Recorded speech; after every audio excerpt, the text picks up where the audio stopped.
that's Eh, on that, like, sorry, go ahead. Yeah, You do see a lot of pro formas in Excel. So is this totally. something even before we're executing a construction product? Are you building a pro forma right in Jet.Build Correct. from the start? Correct. That's really nice.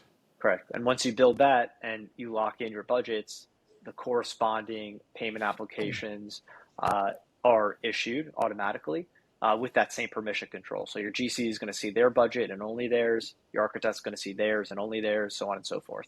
And you could go as macro as you want. You could get every single subcontractor, their own access if you wanted. Uh, Hmm. so upfront on that pre-con element, you already got your automations occurring on bid management and your budgets in general. Hmm. Now, once the architect starts issuing your drawings, so now we're going to, our drawing tools, we're leaning into potentially permit management already, like we have, which is also going to be creating automations in terms of one, you issue out responsibilities to the relevant parties. Two, automated email reminders are going to occur prior to expiration and Hmm. continuously until you update it.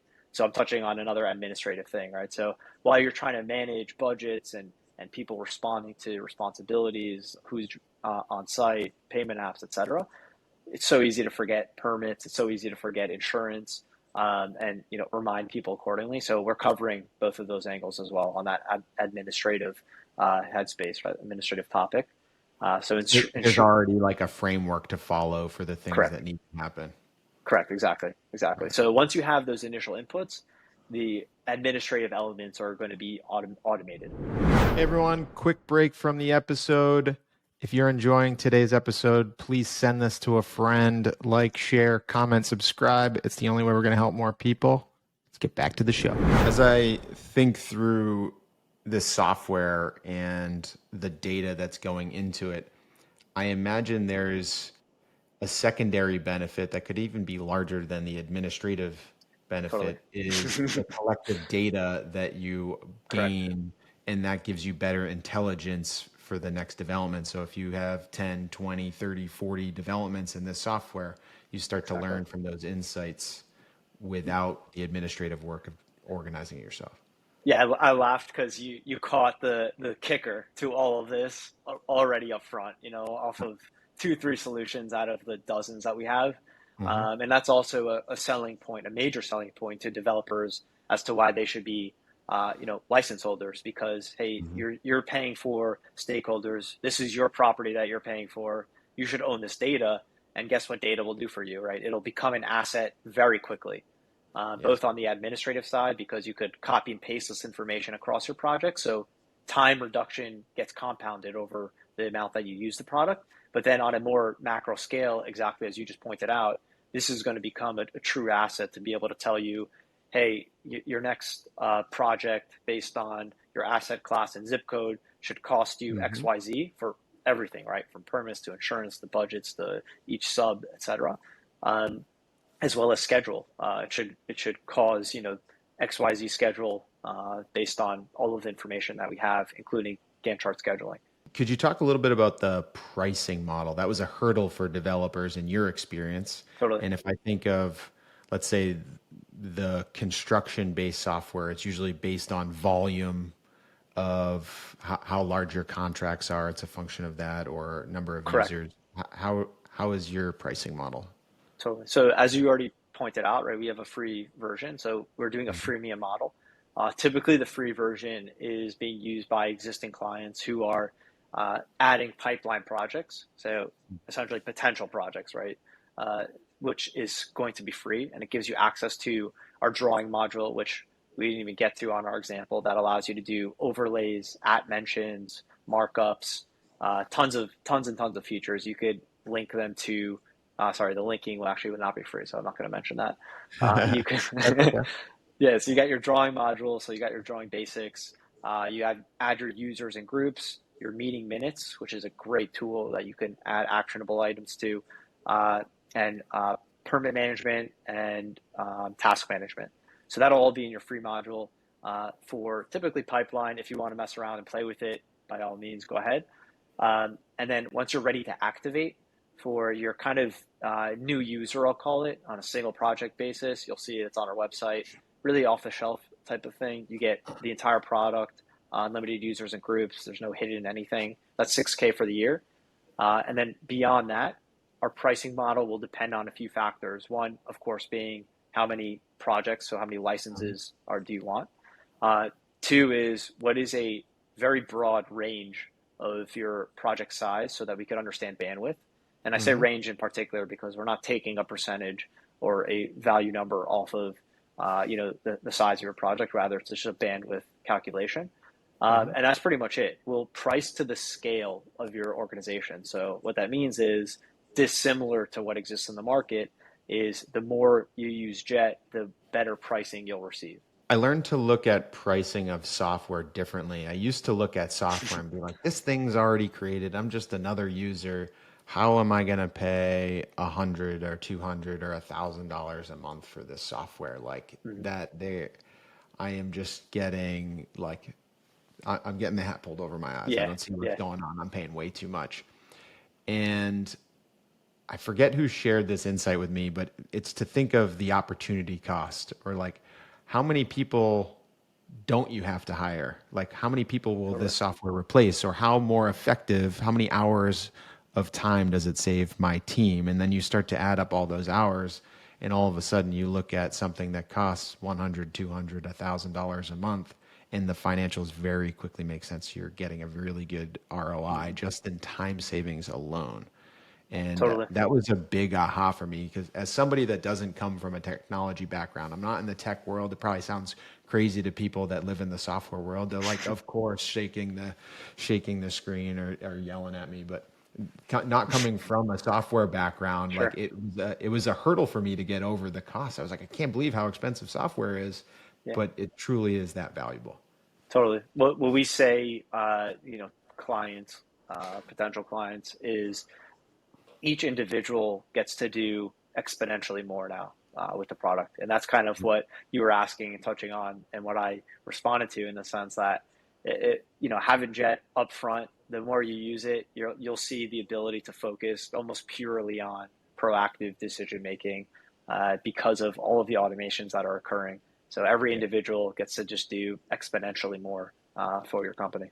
Let's talk about the other stakeholders, the general contractor, right? Like there's a lot of softwares competing in this space already for the contractor. Like what benefits do they have in using Jet.Build? Totally. So, what we didn't get to, we touched on some of the collaboration elements, like the drawing module or permit management or meeting minutes. I touched on briefly, as well as the accounting elements, right? Like the budget management, bid management, payment apps, etc. Which, going back to like the administrative stuff, like that's sharing of documentation and in coordination amongst stakeholders, which is a valuable asset. Totally. And then on the contractor side, on the operations, we're doing everything from submittal management, RFI management. Submittal's linked to your spec book. RFI is linked to your drawing sheets.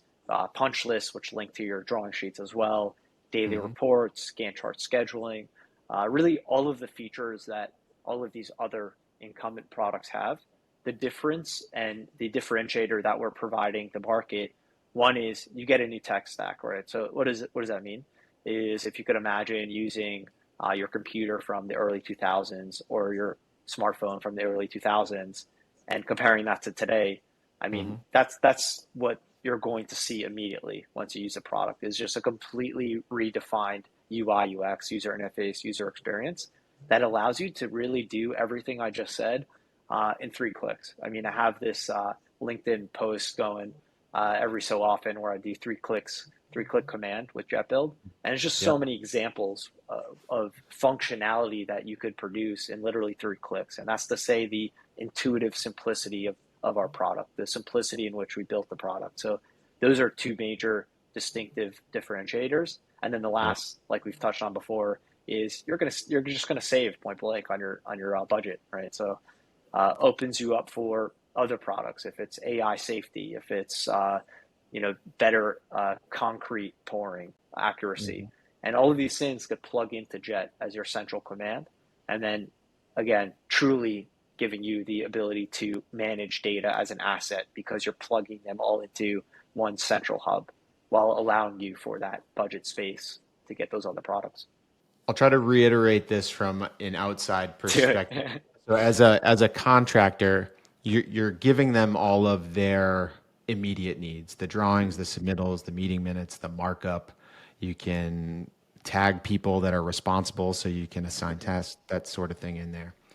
The the differentiator is none of the other solutions out there actually support their client, which is the owner developer. So this better provides more value to their client Correct. and user interface, which at face value, some people might think like, all right, yeah, user interface is no different. But to me, a lot of the antiquated software out there, the user interface is the biggest pain point. We Correct. have software that's like critical to our operations, and I sign in there, and when it just freezes for 3 seconds for me to get to the next screen, or I have to go through more than 3 clicks to get somewhere, I'm already like frustrated and my mind's elsewhere. Like I Totally. don't have that attention span, for better Totally. or Yeah. worse. But and then you lose productivity, you lose focus, and user experience to me of a software has become more and more of a premium. Absolutely. And going back to, the founder story, or the two reasons why, Jet ended up being created, is we got rejected on the price point as well as the usability of the product, right? So that Hmm. was kind of the inception of Jet. Is all right, we got to fix the usability of these products. I always make the little dig where alternative products will, have this certification program. Well, if you're getting a certification to use what should be like your smartphone, for example, then it's not so smart. So Jet doesn't have a certification program. You use a smartphone, you'll know how to use Jet, and that's the point of it, right? You'll know how to manage a workflow. You'll know how to create a budget. It's all so simple. It is also all essential and all a necessity.